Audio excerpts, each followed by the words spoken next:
Hello, good afternoon student. देखो, हम जो बात कर रहे थे कॉम्प्लेक्स एनालिसिस पे बात कर रहे थे।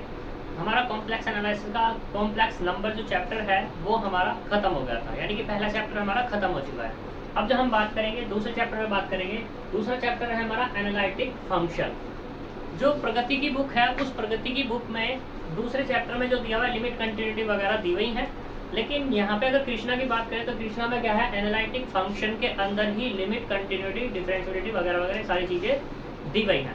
तो हम यहाँ कृष्णा की बुक के अकॉर्डिंग बात करने वाले हैं। दूसरी चीज़, लिमिट कंटिन्यूटी डिफरेंशिएबिलिटी को मैंने थोड़ा सा इसलिए ज़्यादा लाइक नहीं लिया क्योंकि लिमिट कंटिन्यूटी डिफरेंशिएबिलिटी आप लोग सभी पढ़ चुके हैं।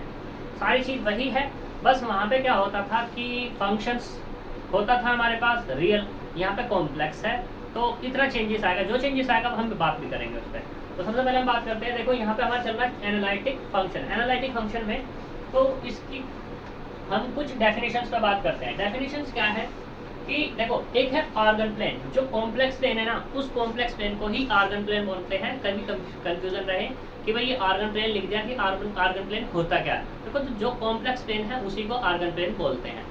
तो यहाँ पे डेफिनेशन दी गई है कि हमारे पास इन द आर्गन प्लेन एक continuous complex value function is this. मतलब एक फंक्शन लिया क्या, Z T equal to X of T plus I Y T. अब तक तो जेड ले रहे थे हम, वो ले रहे थे Z equal to X plus I और ये वाई। लेकिन हमें पता है जब हम छोटे से थे तो हमने देखा था कि ये जो एक्स है ये फंक्शन होता था किसी का, वाई है वाई भी फंक्शन होता था किसी का। तो यहाँ पे टी का कह दिया इन्होंने बस, ठीक। तो यहाँ ये जो जेड फंक्शन है ये फंक्शन कैसा है, कंटिन्यूअस। कैसा है, कंटिन्यूअस फंक्शन है। Where X T and Y T are real value continuous function. जब ये कंटिन्यूअस है तो ये एक्स टी भी और वाई टी भी दोनों के दोनों क्या होंगे, कंटिन्यूअस होंगे। ठीक है, क्यों ये कंटिन्यूअस, क्योंकि हमने जब फर्स्ट सेमेस्टर था, फर्स्ट सेमेस्टर में एक प्रॉपर्टी पढ़ी थी, दो फंक्शन है हमारे पास, उनका एडिशन अगर हम लेते हैं किसी भी कांस्टेंट के थ्रू तो उनका एडिशन जो है ना वो भी कांस्टेंट, वो भी कंटिन्यूअस होता है। तो वही बात है, हमें ये कंटिन्यूअस है तो ये भी एक्स टी भी कंटिन्यूअस और वाई टी भी कंटिन्यूअस फंक्शन है। और कैसे दोनों के दोनों, रियल वेरिएबल के लिए है। ठीक है, और रियल वेरिएबल इसमें जो होगा वो क्या होगा तुम्हारे पास, टी, उस पर बात की गई है।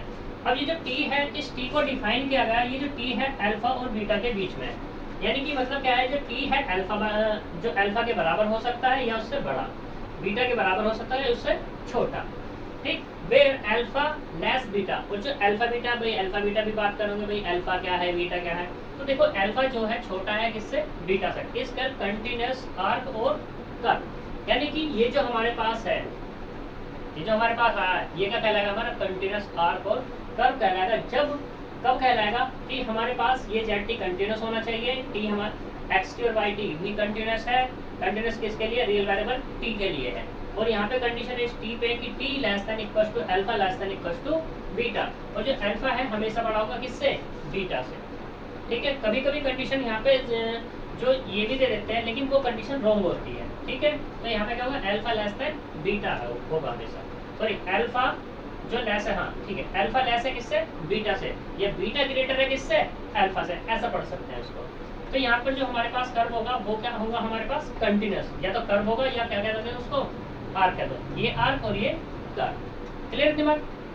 अब यहाँ इस कुछ पॉइंट्स है हमारे पास, इन पर बात करते हैं कि मान लो जेड अल्फा और जेड बीटा, तुमने क्या किया, ये जेड टी है, इस जेड टी की जगह तुमने जो टी क्या है अल्फा और बीटा के भी बिलोंग्स कर रहा है, तो तुमने क्या किया, टी बराबर में अल्फा रखा। जब तुमने टी बराबर अल्फा मिला तो कुछ वैल्यू मिली, कुछ भी। अभी मान लो यहाँ पर क्वेश्चन करके दिखाऊंगा ना, उससे सारी चीज मिलेगा। फिर जेड टी बराबर तुमने क्या लिया, बीटा लिया, यानी कि जेड बीटा मिल गया। तो हमारे पास क्या मिला, जेड अल्फा बराबर जेड बीटा मिल गया। जब जेड अल्फा जेड बीटा दोनों आपस में बराबर होते हैं तो उस केस में जो कर्व होगा वो कैसा होगा, हमारा क्लोज्ड होगा। कैसा होगा, क्लोज। और जेड अल्फा और जेड बीटा दोनों के दोनों एंड पॉइंट है। दोनों एंड पॉइंट ऐसे समझ सकते हो तुम क्लोज कर्व के लिए, ऐसे। ठीक है, तो यहाँ पे ये पॉइंट था तुम्हारा, ठीक, ये तो हो गया अल्फा और यहाँ पे क्या हो गया, ये बीटा। घूम फिर के आ गया सारे में, तो यहाँ ये मिला, यानी कि एक मिल गया तुम्हें जेड अल्फा और एक मिल गया क्या तुम्हें, जेड बीटा मिल गया। ठीक, तो अगर ऐसा कर दिया कि जेड अल्फा और जेड बीटा दोनों के दोनों आपस में क्या हो गए, बराबर हो गए, तो मैं कह दूंगा कर्व हमारा कैसा है, क्लोज्ड है। ठीक, अब बात करते हैं कि जेड अल्फा और जेड बीटा क्या, देखो दोनों के दोनों एंड पॉइंट है। देख सकते हो तुम इस डायग्राम में, मैंने कोई पर्टिकुलर फिगर नहीं बनाई, ऐसी बना दी है। ठीक है, तो यहाँ पे जेड अल्फा और जेड बीटा, जेड अल्फा क्या है तुम्हारा एंड पॉइंट और बीटा भी क्या है तुम्हारा एंड पॉइंट, यानी कि जेड बीटा भी तुम्हारा क्या है एंड पॉइंट। अब जेड अल्फा का नाम क्या है, जेड बीटा का नाम क्या है, देखो जिससे चलना स्टार्ट हो गए वो तो होगा तुम्हारा इनिशियल, वो तो होगा तुम्हारा इनिशियल पॉइंट, और जिस पे जाके तुम खत्म करोगे तो वो होगा तुम्हारा टर्मिनल पॉइंट। ठीक, ये तुम्हारे पास क्या है जेड अल्फा और जेड बीटा है। अब देखो जेड अल्फा जेड बीटा कुछ कंडीशंस हमारे पास एक कर्व आया, कोई भी कर्व ले लिया, तो एक curve gamma given by Z T equal to X plus I Y T, वही केस है यहाँ पर। तो यहाँ पर क्या हुआ, alpha less than equals to T less than equals to beta, इसको हम इस कर्व को क्या बोल देंगे, जॉर्डन आर्क बोल देंगे। क्या बोल देंगे, या तो जॉर्डन आर्क कह दो या सिंपल कर्व कह दो। इसके लिए कंडीशन होगी कि यहाँ पे T1 बराबर किसका होना चाहिए, T2 के, और Z ऑफ T1 बराबर किसके, Z ऑफ T2 के। मतलब कुछ ऐसा समझो, कुछ ऐसे इस तरीके से कि तुमने ये लिया, क्या लिया हुआ है, Z ऑफ T बराबर X of T plus I Y of T लिया। तो तुमने T बराबर क्या पुट किया, T1 पुट किया। जब T1 पुट किया तो Z ऑफ T1 बराबर कितना, X ऑफ T1 और plus I Y of T1। फिर T बराबर कितना पुट किया तुमने, T2 पुट किया, तो कितना मिलेगा, Z of T2 equal to X of T2 plus I Y of T2। ये मिला दोनों के दोनों। अब यहाँ पे क्या हो जाएगा कि इफ तुमने कह दिया कि T1 बराबर किसके है, T2 के, तो कंडीशन क्या मिलेगी, Z ऑफ T1 बराबर किसके होगा, Z ऑफ T2 के। अगर कोई ऐसा कर रहा है तो हमारे पास क्या होगा, वो कर्व कैसा कहलाएगा, सिंपल क्लोज कर्व और जॉर्डन कर्व, या तो जॉर्डन आर्क या सिंपल कर्व।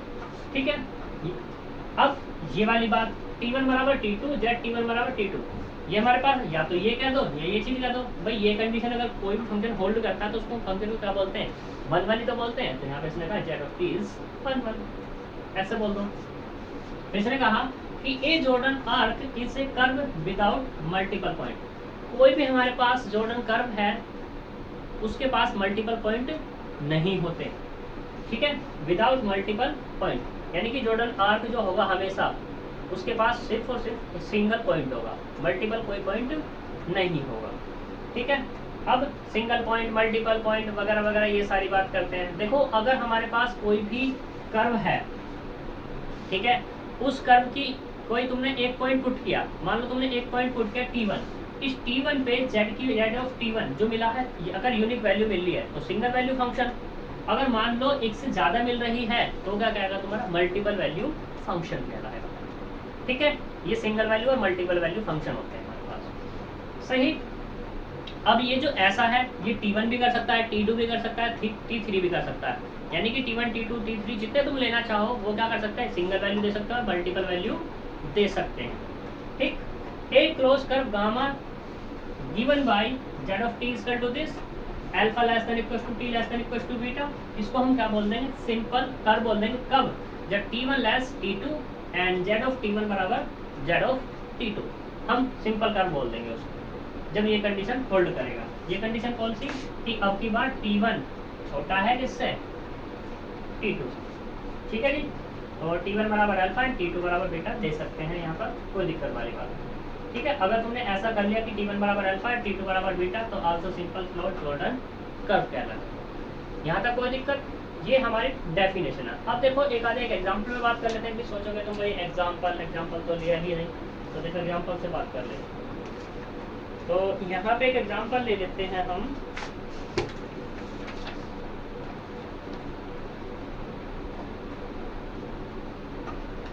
तो देखो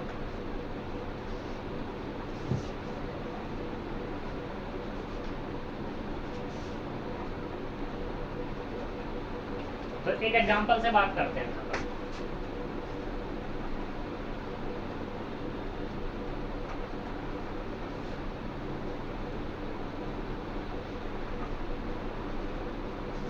तो मैं यहाँ एक एग्जाम्पल ले रहा हूँ, हमारे पास है एग्जाम्पल Z बराबर लिया cos t plus I sin t, ये मैंने ले लिया। तो जो t है मूव कर रहा है t 0 less than equals to t है 0 से बड़ा या उसके बराबर और लेस है किससे 2 पाई से। तो हम यहाँ पे बात करते हैं। देखो अगर मैं इसकी बात करूँ तो हियर अल्फा बराबर कितना 0 एंड बीटा बराबर कितना देगा 2 पाई, ये हो जाएगा। तो पुट करना जरा, पुट अल्फा या और ये तो सब किसके बराबर है ठीक है। तो यहाँ पे कितना t बराबर अल्फा और बराबर 0, यानी कि अब जो मुझे मिलेगा z ऑफ 0 कितना मिलेगा cos 0 plus I sine 0 equal to cos 0 1 plus I into 0 equal to 1। ऐसे ही अब की बार पुट करो कितना t बराबर बीटा और बीटा बराबर 2 पाई, तो यहाँ से कितना z ऑफ 2 पाई कितना होगा cos 2 pi plus I sine 2 pi. तो यहाँ से जो मिला अपने को z of 2 pi equal to cos pi यानी कि 1 प्लस आई इंटू 0। तो यहाँ से मिला z ऑफ 2 पाई बराबर z ऑफ 2 पाई बराबर 1 और यहाँ से भी z ऑफ 0 कितना मिला z ऑफ 0 इक्वल टू ये भी 1 मिला। अब देखो यहाँ पर जो अल्फा है लेस है किससे बीटा से, बट यहाँ पे z ऑफ अल्फा बराबर किसके मिल रहा है z ऑफ बीटा के और भी बराबर किसके 1 के मिल रहा है ना ठीक है। तो इसका मतलब क्या हो जाएगा गिवन कर्व, जो गिवन कर्व है वो कैसा हो जाएगा तुम्हारा इज क्लोज्ड। ठीक, जब क्लोज्ड हो गया और दोनों के दोनों क्या है सेम है, तो इसको हम ऐसे भी कह सकते हैं initial point and terminal point. Terminal point are coincide, इसको कॉन्साइट भी बोल देते हैं ठीक है जी। ये है हमारे पास। अब ऐसे ही बात करते हैं हम जॉर्डन आर्क थ्योरम पे। जॉर्डन आर्क थ्योरम क्या कहती है, देखो जॉर्डन आर्क थ्योरम के बारे में।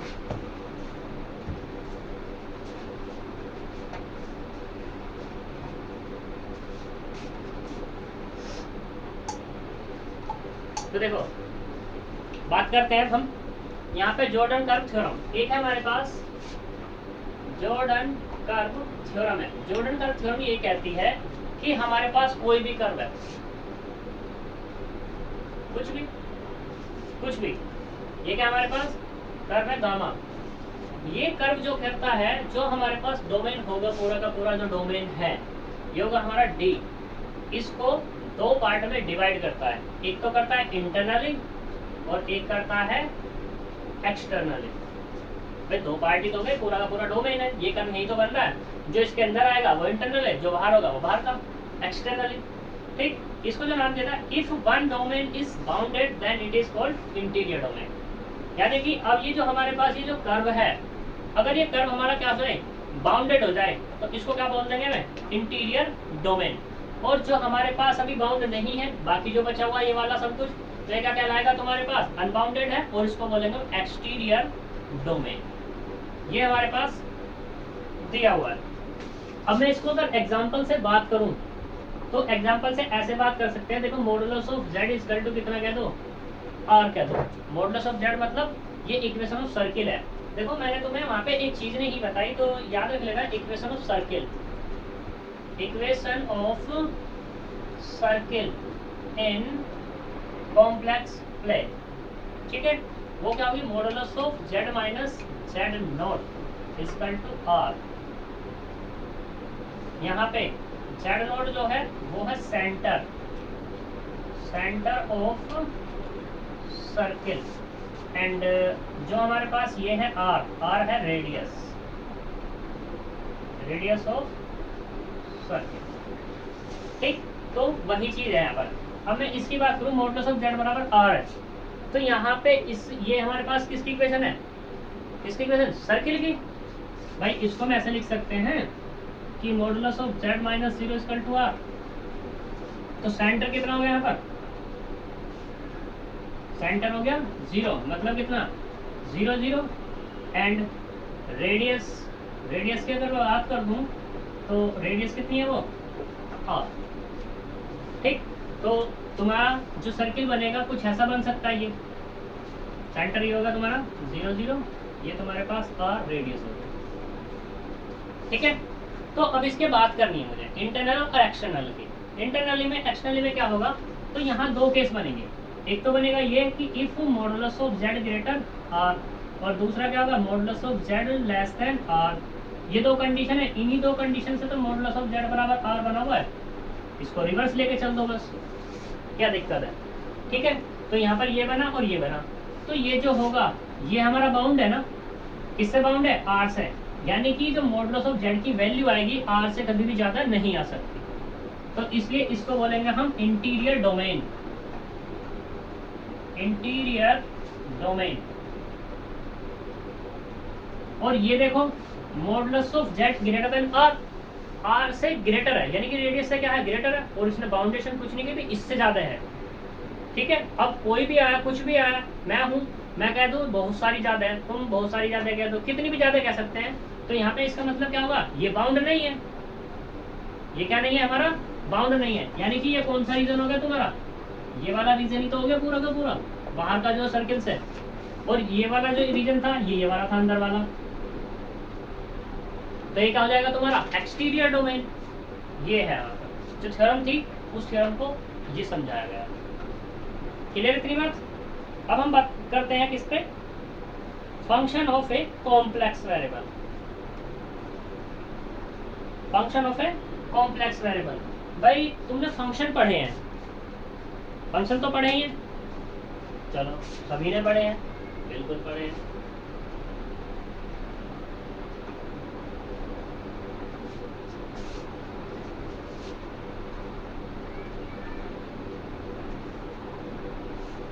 तो देखो, जो अब तुमने पढ़े थे ये फंक्शन था f of x equal to x square plus 3x plus 2। ये क्या होता है तुम्हारा? फंक्शन ही तो होता था। ये क्या होता था? फंक्शन। अब यहाँ पे जो x था ये था हमारा रियल, यानी कि r के अंदर बिलोंग्स कर रहा था।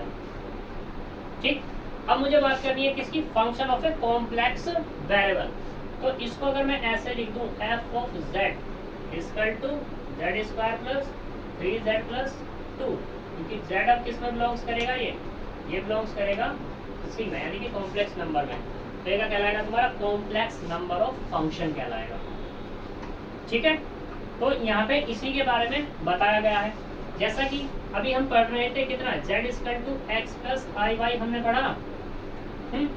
तो यहाँ पे जो होगा f ऑफ z होगा u x y और प्लस के आई वी एक्स वाई, क्योंकि जेड की फॉर्म में होगा, और जेड तो यू एक्स वाई का फंक्शन है हमारे पास।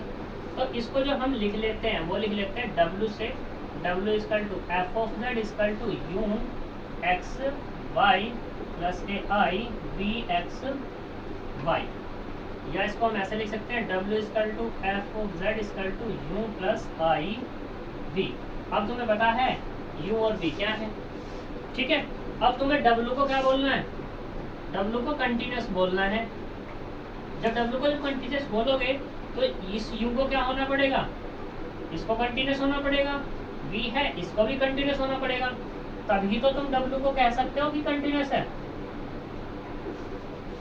जो फंक्शन है, दो फंक्शन ये हो गए, u हो गया, v हो गया, दोनों फंक्शन हो गए कंटिन्यूअस, तभी तुम उसको बोल पाओगे कंटिन्यूअस। सही, ये हमारी थ्योरम भी होती है पीछे। अब बात करते हैं single value function and multiple value function. अभी मैंने तुम्हें डिफाइन भी किया था थोड़ा सा, सिंगल वैल्यूड फंक्शन। ठीक, सिंगल वैल्यू फंक्शन क्या होगा? मान लो तुम्हारे पास w बराबर कितना है? f of z equal to u plus I V है। तो तुमने क्या किया? यहाँ पर वैल्यूज रखी, यानी कि w बराबर कितना हो गया तुम्हारे पास? U of X Y plus के आई वी एक्स वाई। यहाँ पे क्या होगा, x और जो y है कुछ भी गिवन हो, मान लो a और b, तुमने इसमें पुट किया तो जो w की वैल्यू अगर मिलती है यूनिक, क्या मिलती है, unique, then if w is single valued function, if w is equal to not unique and finite होना चाहिए। यहाँ पर फाइनाइट वैल्यू क्या देना, ठीक, अरे बहुत तो आई नहीं, फाइनाइट वैल्यू। अब ठीक है, then w is multiple valued function, उस केस में मल्टीपल वैल्यू फंक्शन बोल देंगे इसको, ठीक है, ठीक ठीक दिख रहा है मेरे बड़ी को। अब बात करते हैं, देखो सिंगल वैल्यू फंक्शन हो गया, मल्टीपल वैल्यूड भी फंक्शन हो चुका है हमारे पास। अब देखो ये जो है ना, ये बात करूं मैं किसकी, मल्टीपल की और सिंगल की। यहाँ पे मैं एक एक के बारे में बात कर रहा हूँ, ये किसके बारे में बात की, X Y equal to A B. ये ऐसा तुम्हारा सारे पॉइंट के लिए हो जाएगा या एक पॉइंट के लिए, अगर एक पे बात करो तो एक के लिए, ठीक है। अगर मैं बात करूँ ना सिंगल वैल्यूड की, तो कोई भी तुम्हारे पास सेट हो, कोई भी क्या हो तुम्हारे पास सेट, और सेट क्या होगा, एक्स वाई, और एक्स वाई किसके अंदर बिलोंग्स करेगा, आर के अंदर, यानी कि ये सेट है। इस सेट के अंदर से कोई भी वैल्यू तुम उठाओ, उठाने के बाद इस डब्ल्यू में पुट करो, डब्ल्यू में पुट करने के बाद यूनिक मिलना चाहिए इसकी हर एक वैल्यू के लिए, तो क्या होगा तुम्हारा ये सिंगल वैल्यूड फंक्शन। अब यहाँ पे क्या हो गया, मान लो यूनिक नहीं मिला, एक वैल्यू के लिए ए और बी के लिए क्या होगा, नॉट यूनिक, यानी कि डब्ल्यू की वैल्यू 1 आ गई और 2 आ गई, यूनिक तो नहीं आई ना, ठीक है। तो उस केस में क्या कहलाएगा तुम्हारा, मल्टीपल वैल्यूड फंक्शन। एक के लिए आ गया लेकिन बाकी के लिए नहीं आया, इसके पास तो बहुत सारे हैं ना नंबर, एक के लिए आ गया ठीक है, लेकिन बाकी के लिए नहीं आ रहा, तो तब भी उस केस में भी क्या बोलेंगे हम इसको, मल्टीपल वैल्यू फंक्शन। या मान लो सभी के लिए आ जाए, तब भी क्या कहलाएगा तुम्हारा, वो मल्टीपल वैल्यूड फंक्शन ही कहलाएगा। लेकिन सिंगल वैल्यू फंक्शन के लिए सभी पॉइंटों पे क्या होना चाहिए, सिंगल वैल्यू देना चाहिए। अगर तुम्हें सिंगल वैल्यूड फंक्शन बोलना है तो इसके सभी पॉइंटों पे होना चाहिए सिंगल वैल्यूज। क्लियर इतनी बात। और अगर मल्टीपल वैल्यू बोलता है तो हाँ, मल्टीपल तो या तो सब पे हो जाए या किसी एक पे हो जाए, 2 पे हो जाए, 3, यानी कि एटलीस्ट 1 होना चाहिए, कहने का मतलब ये, ठीक है जी। अब हम बात करते हैं, देखो ये पुरानी डेफिनेशंस है कुछ, नेबरहुड वगैरह, कंटिन्यूटी वगैरह, ये तुमने छोटे से जब पढ़ी थी फर्स्ट सेमेस्टर, ठीक है, और ये सभी के फर्स्ट सेमेस्टर में होती है, चाहे बीसीए हो, बीएससी कर रहा हो, और चाहे एमएससी वाला हो, एमएससी वाला तो पढ़ के आ चुका, वो तो चलेगा ही सीधी दूर तक, बीटेक हो, बीटेक में भी वो पढ़ ही लेता है, बीटेक में तो मुझे इतना वो नहीं है कि भाई बीटेक में कहाँ पढ़ता है वो, लेकिन बीसीए वाला तो पढ़ ही लेता है, बीए वाला भी पढ़ लेता है, मैथ्स से कर रहा हूँ दरअसल, लेकिन फिर भी हम थोड़ा सा डिफाइन कर देते हैं।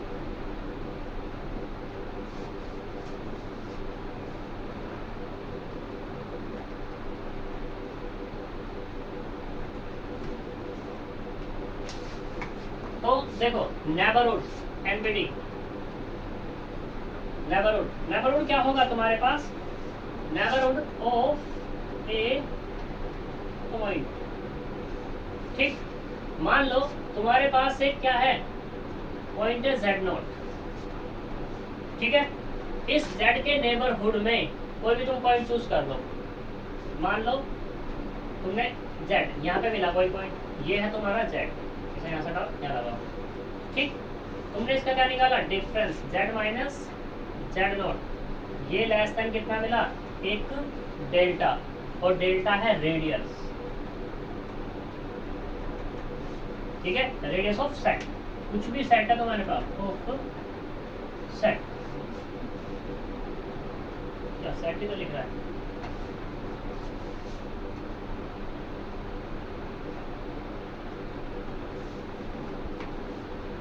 रेडियस ऑफ सेट, जो कोई भी सेट है, मान लो ये है तुम्हारे पास, ठीक है, तो ये पॉइंट है कुछ भी, इस पॉइंट के नेबरहुड में कुछ भी ले लिया तुमने, ठीक, तो यहाँ पे तुमने क्या निकाला, इसको हटाओ, छोड़ो सारी चीज, सारी बात छोड़ो, कोई भी एक सेट ले लो, उस सेट में से कोई एक पॉइंट चूज किया तुमने, क्या, जेड, ठीक, अब जेड है उस, और दूसरा क्या है तुम्हारे पास, ये जेड नोट है, इस जेड नोट के नेबर में बहुत सारे पॉइंट है तुम्हारे पास,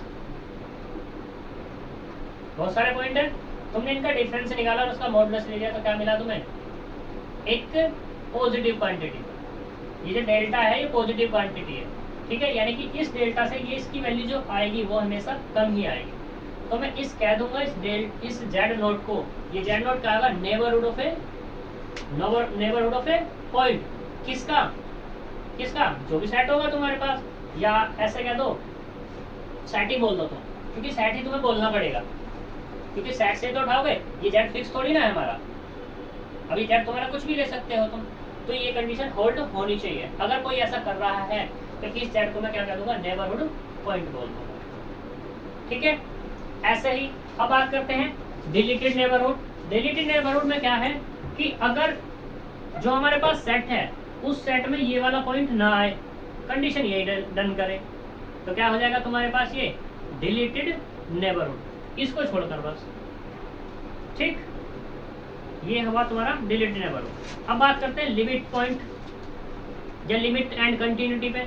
लिमिट क्या है, जब तुम छोटे से थे तो तुमने ये पढ़ा होगा, देखो कोई तुम्हारे पास फंक्शन है, ठीक है, इस फंक्शन की लिमिट क्या कह दी तुमने, एल कह दी, और किस पे, एट एक्स टेंड्स टू ए पे, तो इसको कैसे लिखते थे तुम, ऐसे तो पहले लिखते थे, limit X tends to A F of X equal to L, ठीक है, यहाँ पे जो एफ ऑफ एक्स था ये हमारे पास एक फंक्शन था, फंक्शन ऑफ एक्स, और एक्स कहाँ बिलोंग्स कर रहा था तुम्हारा, आर में, बस इसमें और इस मतलब जो कॉम्प्लेक्स हमारा चल रहा है, आर्गन प्लेन जो चल रहा है, इसमें और इसमें क्या अंतर आ जाएगा, एफ एक्स की जगह क्या आ जाएगा, लिमिट एफ ऑफ जेड आ जाएगा, और यहाँ पे जेड टेंड्स टू कोई भी पॉइंट हो जाएगा तुम्हारे पास, मान लो ये जेड नोट, क्योंकि जेड नोट पे ही बात हो रही है, तो कितना आ जाएगा तुम्हारे पास, ये एल, तो जो एल होगा ना, ये एल इस फंक्शन की क्या होगा, लिमिट होगा, यहाँ तक कोई दिक्कत, ये हो गई लिमिट। अब बात करूँ मैं कंटिन्यूटी पे, किस पे बात करूँ, कंटिन्यूटी, देखो मैं डेफिनेशन पे इसीलिए नहीं लिख रहा क्योंकि ये बहुत छोटी चीज़ है, तुम अपनी बुक से देख करके लिख सकते हो, ठीक है। अब बात करते हैं कंटिन्यूटी में। कंटिन्यूटी में क्या हो जाएगा तुम्हारे पास कि तुमने कोई भी एक पॉइंट चूज किया, मान लो ये जेड नोट, आर्गन प्लेन की बात हो रही तो आर्गन प्लेन में चल दो, ये तुम्हारे पास है जेड, तुमने क्या निकाला, एफ ऑफ जेड निकाला, और माइनस के एफ ऑफ जेड नोट निकाला, इसका मॉडुलस लेस देन कितना मिले, epsilon, whenever Z minus Z note less कितना हो, डेल्टा, ठीक है। अगर कोई भी सेट ऐसा कर रहा है तो मैं कह दूंगा कि एफ ऑफ जेड मेरा क्या है, कंटिन्यूस है, यानी कि क्या हो जाएगा हमारे पास, F of Z is continuous, ठीक। इसी के पास फर्स्ट सेमेस्टर की बुक हो तो वहां से लिमिट कंटिन्यूटी के ये कंसेप्ट देख लेना, ठीक। बस चेंज क्या करना होगा तुम्हें, एफ ऑफ एक्स की जगह एफ ऑफ जेड करना होगा, सारी चीज वही है हमारे पास, ठीक है। तो चलते हैं, अब देखो ये हो गया इतना हमारे पास, कोई दिक्कत नहीं। अब बात करते हैं कंटिन्यूटी भी होगी, लिमिट भी हो गई तुम्हारे पास। अब हम चलते हैं इस पर, एक नोट पॉइंट पे चलते हैं। एक नोट पॉइंट क्या है कि एफ ऑफ जेड है तुम्हारे पास u प्लस आई वी, तो यहाँ पर क्या है, if F of Z is continuous, जब कंटिन्यूस है तो यहाँ पर क्या होगा, u and v are also continuous, जो भी तुम्हारे पास पॉइंट हो, एट पॉइंट कोई भी पॉइंट होगा, जेड नोट कर दिया, ठीक है जी। तो ये तुम्हारा नोट पॉइंट है। ऐसी बात करूँ मैं किसकी, यूनिफॉर्म की, यूनिफॉर्म कंटिन्यूस के लिए। यूनिफॉर्म कंटिन्यूस में क्या था, जैसा वहां पर था वैसे ही यहाँ पर है,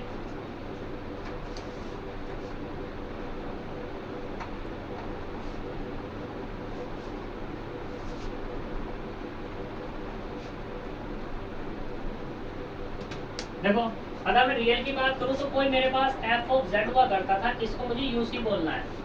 इसमें इन कोई भी आर होगा, ठीक है, तो वहां पे क्या करते थे, एफ ऑफ एक्स लो ना इसको एक्स, तो एफ ऑफ एक्स माइनस के F of Y less than equal to क्या होता था, ये होता था एप्सिलॉन, ठीक, या लेस देन क्या था ओनली, और प्रोवाइडेड कंडीशन क्या होती थी, X minus Y less than delta, X minus Y less than delta, तो मैं कह देता था कि एफ मेरा क्या है, UC, then F is UC in R. लेकिन अगर मैं बात करूं इन आर्गन प्लेन की, इन आर्गन प्लेन में क्या होगा, एफ ऑफ जेड पे बात होगी, इसको मुझे यूसी बोलना होगा, किसके अंदर, इन डोमेन डी के अंदर, डोमेन डी। अब से मैं डी ही लिखूंगा, पूरा नहीं लिखूंगा, ठीक है, तो ये डी सही, इसको मुझे क्या बोलना है, यूसी बोलना है, तो उसके लिए क्या, modulus of F of z1 minus के F of z2 less than epsilon provided z1 minus के z2 लेस देन डेल्टा। अगर कोई कंडीशन ऐसी डन कर रहा है तो मैं कह दूंगा एफ ऑफ z मेरा कैसा है, यूसी है, कैसा है, यूसी। अब यहाँ पे कुछ कंडीशंस, इस यूसी पे जैसी वहाँ कंडीशंस थी वैसे ही यहाँ कंडीशंस है। यहाँ कंडीशंस कैसा है कि मान लो if F of Z is UC, ठीक, जब एफ ऑफ जेड यूसी है तो F of Z is continuous हो जाएगा अपने आप, ठीक। दूसरा, if F of Z is continuous and closed,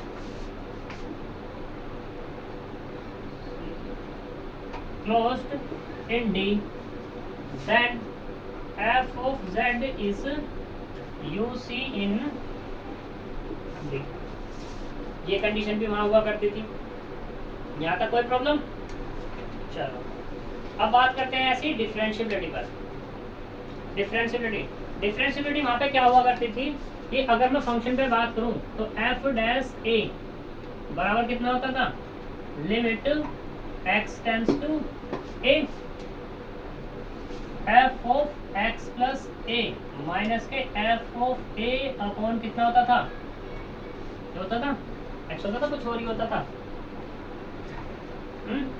बताओ, ये होता था, यहाँ पर ए होगा, यानी कि x माइनस के एक्स नॉट, यानी कि a cancel, x minus a, तो वहीं से इसको कनेक्ट करना है। मेरे पास क्या है, इन आर्गन प्लेन में है, आर्गन प्लेन, तो क्या मिलेगा मुझे, f ऑफ z पे बात करनी है कि ये मेरा कैसा होना चाहिए, डिफरेंशिएबल होना चाहिए।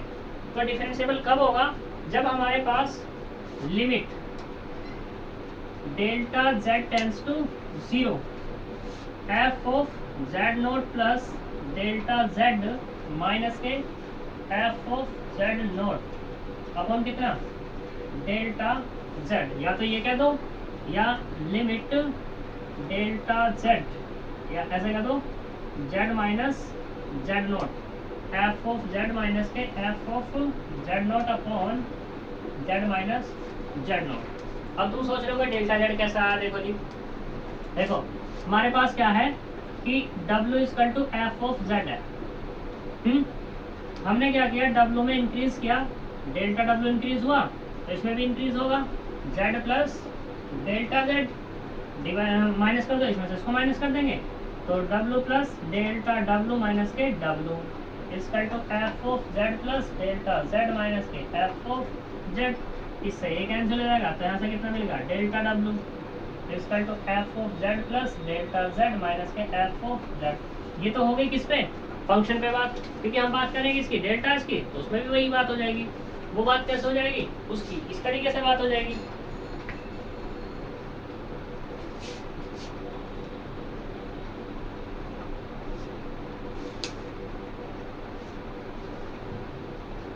देखो z बराबर कितना, x प्लस आई वाई कह दो, या ऐसे कह दो एक्स वाई कह दो।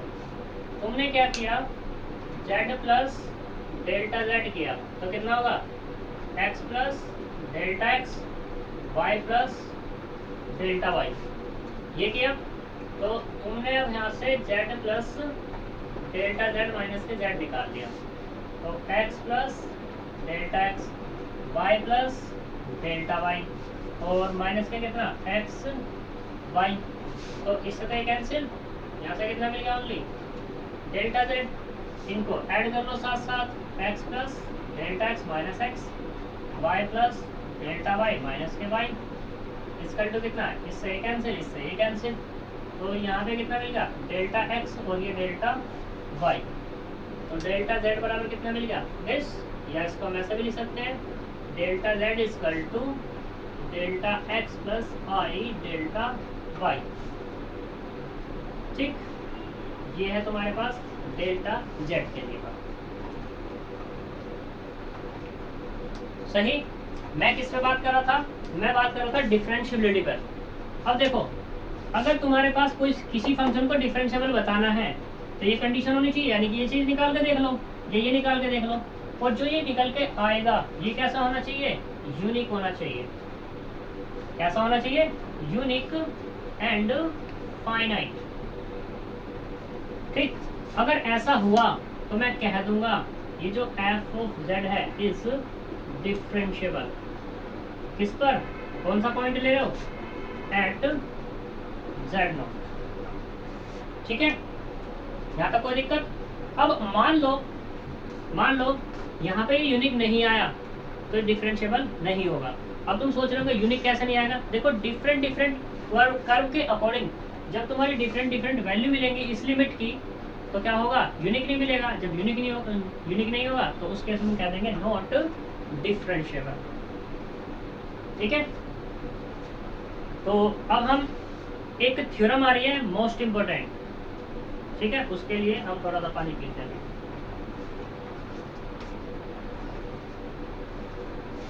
देखो यहाँ पे एक थ्योरम आ रही है डिफरेंशिएबिलिटी के ऊपर, ये मोस्ट इंपोर्टेंट थ्योरम है ये।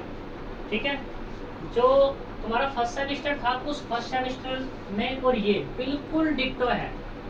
फिर से बोल रहा हूँ वही चीज, वहाँ पे तो हमारे पास फंक्शन था और फंक्शन में जो x था वो रियल के पास से था और यहाँ पे z है, बस इतना फर्क है इसमें। वहाँ पे भी तुम्हारी ये एक बार थ्योरम आई थी और अब भी आएगी। थ्योरम है मोस्ट इम्पोर्टेंट थ्योरम है भाई साहब, जो करके जाएगा बल्ले बल्ले, जो ना करके जाएगा उसकी होती। तो इसने कहा continuity is necessary but not sufficient condition for the existence of a finite derivative. मतलब इसका कहने का मतलब ये है कि देखो भाई, कोई तुम्हारे पास f ऑफ z है, ये f ऑफ z क्या है तुम्हारे पास, अगर कंटिन्यूस है, या ऐसे कह दो, पहले ऐसे कहो कि ये डिफरेंशिएबल है। ठीक, डिफरेंशिएबल है तो कंटिन्यूस होगा ही होगा, एट पॉइंट जो भी हो तुम्हारा। ठीक, but f of z is continuous. ठीक, तो यहाँ पे ये differentiable f of z differentiable में और में नॉट हो भी सकता है, नहीं भी। इसलिए इसने सिर्फ ये कहा कि ये जो कंडीशन है ये नेसेसरी है, सफिशिएंट नहीं है। तो सफिशिएंट नहीं है तो उसका मतलब यही है कि कंडीशन हो सकती है, मतलब कोई कंटिन्यूस है फंक्शन तो डिफरेंशिएबल हो सकता है और नहीं भी। देखो प्रूफ करके दिखाते हैं। तो प्रूफमेंट हम क्या करते हैं, लेट करते हैं कि f of z is differentiable. कोई भी पॉइंट ले लो एट पॉइंट इस पे z0। जब डिफरेंशिएबल है तो इसको भी मैंने डिफाइन किया था f of z0 equals to कितना, limit z tends to z0 f of z minus के f of z0 upon z minus z0। भाई डिफरेंशिएबल है तो ये कंडीशन होगी, भी बताई थी। नाउ देखो हम बात करते हैं f ऑफ z माइनस के f ऑफ z0 को लेके चलते हैं। तो यहाँ से कितना, f ऑफ z माइनस के f of z0 upon z minus z0 से डिवाइड किया और उतने से ही क्या कर दिया, मल्टीप्लाई कर दिया। कोई दिक्कत, टेकिंग लिमिट, मैंने लिमिट टेक की, taking limit z tends to z naught, तो यहाँ पे limit z tends to z naught f of z minus के f of z naught equals to limit z tends to z naught f of z minus के f of z naught upon z minus z naught into z minus z naught. यह जाएगा, इनको limit की property से अलग अलग कर दो तो कितना होगा, limit z tends to z naught f of z minus z naught upon z minus z naught, इनको साथ ले लिया मैंने, ठीक।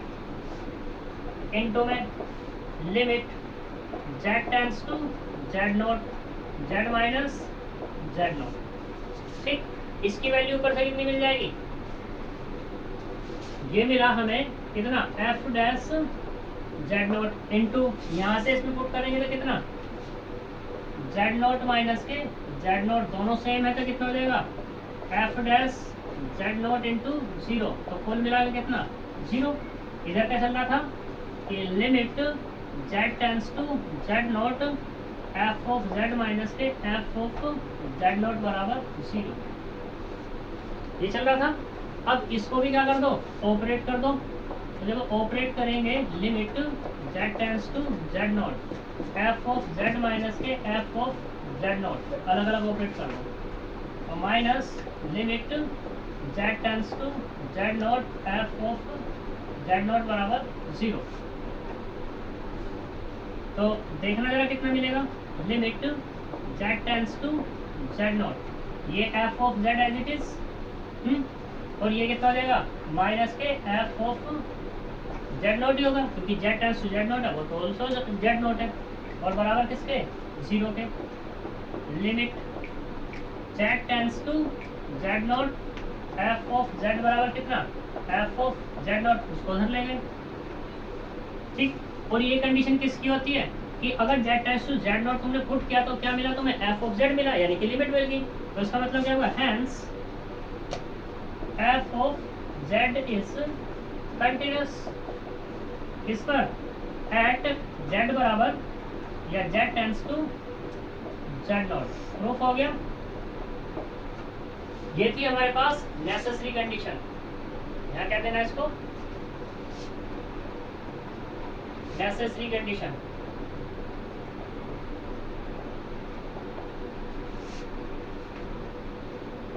Necessary condition. अब किस पे बात करते हैं, अब सफिशिएंट कंडीशन में बात करते हैं। देखो जो सफिशिएंट कंडीशन है वो हम बात करेंगे किससे, एक एग्जांपल से। तो देखते हैं, करते हैं।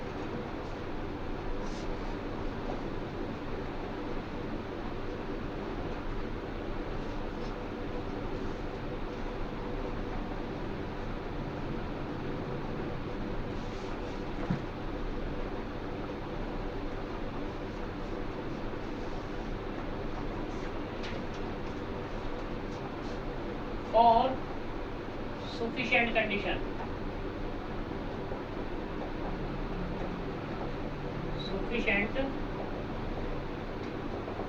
sufficient condition क्या है, तो हम कंसीडर करके चलते हैं एक एग्जांपल, बाय एग्जांपल। तो हम यहाँ पे लेट करते हैं कंसीडर कर लो, लेट कर लो। कंसीडर मतलब निकालना, लेट मतलब मानना। तो यहाँ पे हमने किया W equal to f of z, और ये माना z कॉन्जुगेट, इसे डाल दो 1, ठीक है। हियर z बराबर कितना होता है, x प्लस आई वाई। तो अगर मैं यहाँ से निकालूं z का कॉन्जुगेट कितना निकलेगा, x माइनस के आई वाई, ये 2 नंबर, ठीक। तो एट z बराबर 0 पे बात करते हैं। जब z बराबर 0 तो z कॉन्जुगेट भी क्या हो जाएगा, 0 हो गया, यानी कि ये मेरी मिली वैल्यू किसकी, फंक्शन की। तो इसका मतलब क्या हुआ कि f ऑफ z कितना मिलेगा, 0 एट z बराबर 0 पे।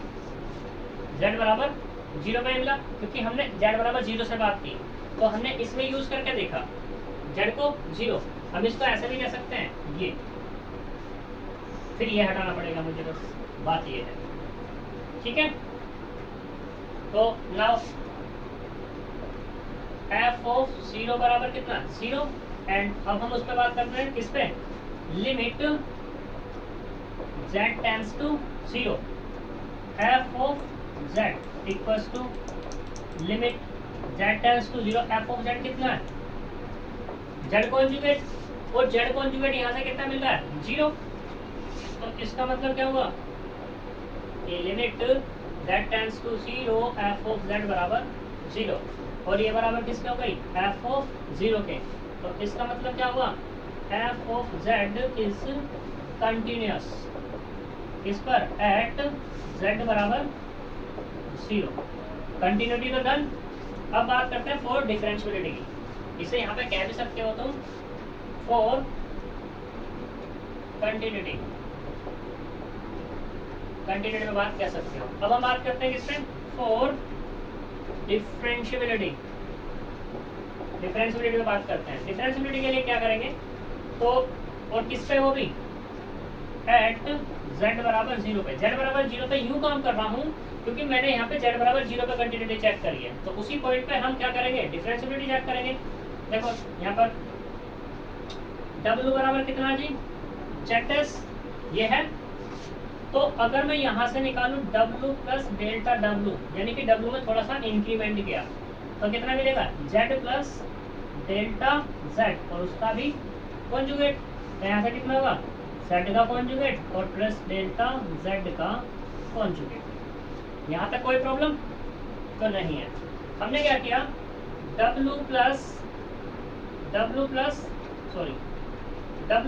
डेल्टा w में से माइनस कर दिया किसको, w को, तो यहाँ पे कितना है z का कॉन्जुगेट प्लस डेल्टा z का कॉन्जुगेट और माइनस के कितना z का कॉन्जुगेट, इससे ये कैंसिल हो जाएगा, इससे ये कैंसिल, तो कुल मिला के जो यहाँ मिला है delta w equal to delta z conjugate मिल गया, ये मिला जी हमें, ठीक है। नाउ हमने क्या किया, दोनों तरफ जो डेल्टा w है उसको डिवाइड कर दिया डेल्टा z से, तो यहाँ से क्या मिल जाएगा तुम्हें, ये मिलेगा, या तो डिवाइड कर लो कह दो या ऐसे कह दो, कोई दिक्कत वाली बात है नहीं, लेकिन फिर भी डेल्टा w और डेल्टा z इसे उठाते हैं, तो z प्लस डेल्टा z का कॉन्जुगेट, इस पर बात करते हैं। और माइनस के z का कॉन्जुगेट अपॉन डेल्टा z। अब z बराबर कितना भैया, x प्लस आई वाई है, इनकी वैल्यू दे दो, x plus I Y plus delta x plus I delta y का conjugate minus x plus I Y और उसका कॉन्जुगेट अपॉन फिर से ना डेल्टा x प्लस आई डेल्टा y बराबर सिंप्लीफाई करो, x plus delta x plus I y plus delta y और उसका conjugate minus x minus I y upon delta x plus I delta y, conjugate operate करेंगे तो x plus delta x minus के I y plus delta y minus x minus के I का y upon delta x plus आई delta y, ये मिला। Simplify कर लो सबको, देखो ये पॉजिटिव ये नेगेटिव कैंसिल आउट, ठीक, ये नेगेटिव और ये वाला पॉजिटिव ये भी कैंसिल आउट, तो यहाँ से मिला ओनली डेल्टा x माइनस के I delta y upon delta x plus I delta y, ये किसके बराबर चल रहा है, delta w over delta z के, ये मिला मुझे। इसे डालूंगा इक्वेशन नंबर 1। यहाँ तक कोई प्रॉब्लम, तो ये मिला delta w over delta z। Differentiability में मुझे बात करके दिखानी है, तो इसलिए मैं इसे रफ कर रहा हूँ थोड़ा।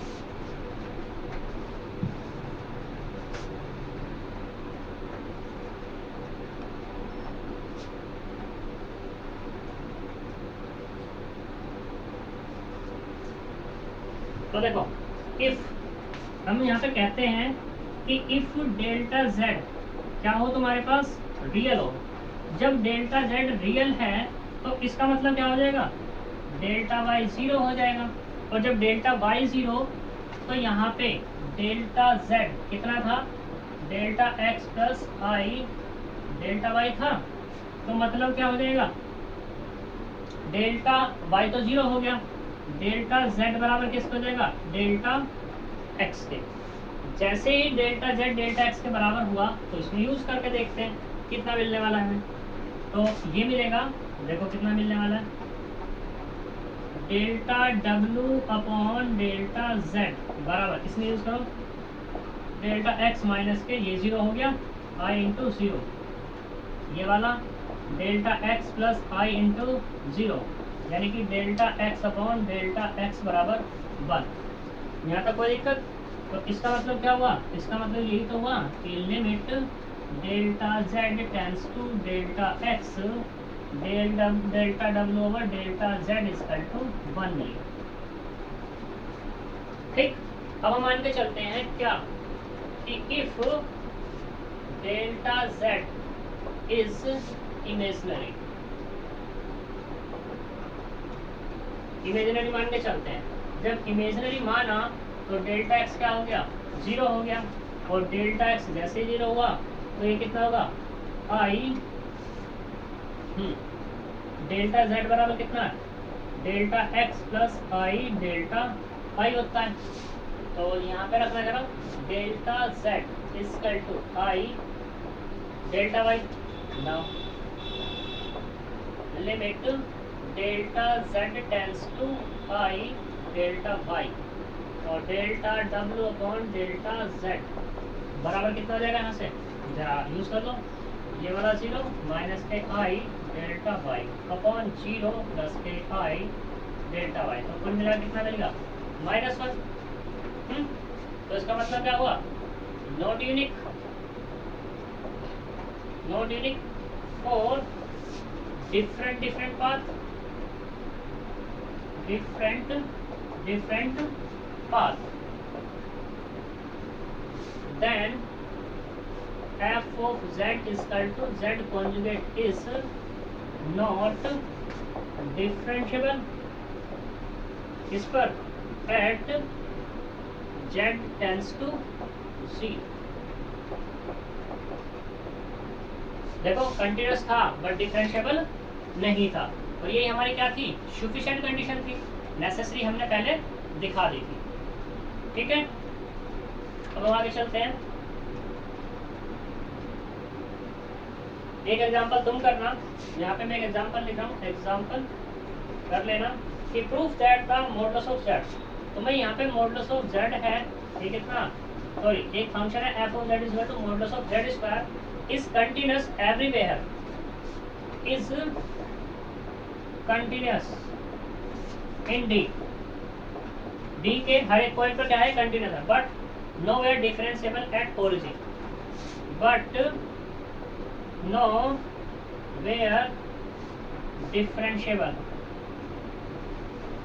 इन डी माइनस 0। डी माइनस 0 का मतलब ये है कि डी जो डोमेन है तुम्हारे पास, उस डोमेन में से 0 हटाने के बाद जो भी तुम पॉइंट लोगे उस पॉइंट पे डिफरेंशिएबल नहीं मिलेगा। बट अगर तुम बात करो 0 की, तो 0 पे मे भी मिल जाए, और मिल जाएगा 0 पे, ठीक है, लेकिन 0 से हटकर कोई भी पॉइंट लो डिफरेंशिएबल नहीं मिलेगा। ठीक है, चलो अच्छी बात है, तो आगे चलते हैं। अब हमारे पास कुछ पॉइंट्स हैं,